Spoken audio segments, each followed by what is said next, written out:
Salut à tous, le 25 avril 2025, la famille de Virginia Giuffre annonce son suicide dans sa maison australienne. Ancienne figure emblématique de l'affaire Epstein, accusant notamment le prince Andrew de l'avoir violée alors qu'elle était mineure. Virginia incarnait aux yeux du public une voix courageuse contre les réseaux d'abus sexuels liés aux puissants.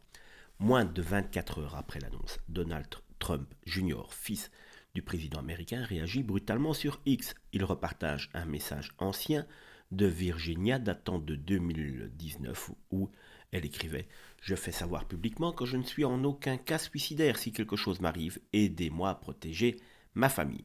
Un rappel lourd de sens alors que la thèse officielle évoque un suicide. Mais Donald Jr. ne s'arrête pas là. Dans un autre message cinglant, il écrit: Oh, je vous en prie, à part les Clinton, personne n'a autant de suicides à son actif. Par cette déclaration explosive, il relance ouvertement l'une des théories les plus sulfureuses circulant depuis des années, celle accusant Bill et Hillary Clinton d'être liés à la mort suspecte de plusieurs personnalités sensibles, dont Jeffrey Epstein lui-même. La sortie de Donald Trump Jr. ravive immédiatement évidemment les tensions.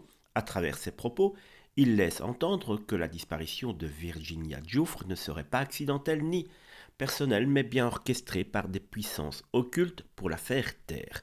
Pourtant, la famille de Virginia et la police australienne confirment la thèse du suicide, expliquant que la victime souffrait depuis longtemps, psychologiquement, des séquelles de son passé. Ce nouvel emballement montre comment des figures comme Trump Jr., la frontière entre l'indignation sincère, la récupération politique et la propagation de théories complotistes devient de plus en plus mince.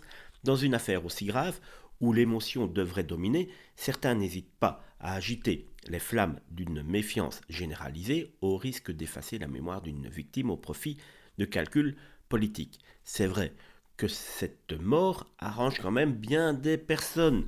Virginia souffrait effectivement d'une dépression depuis quelques années, mais son cas s'était un petit peu emballé ces derniers temps. Elle était revenue sur le devant de la scène et on aurait pu craindre de nouvelles révélations de sa part. Sa mort arrange en tout cas beaucoup de personnes haut placées, des personnes qui, il y a quelques années, étaient également très satisfaites de voir Jeffrey Epstein se suicider dans sa prison assez facilement pour quelqu'un qui était censé être surveillé comme une personne à risque.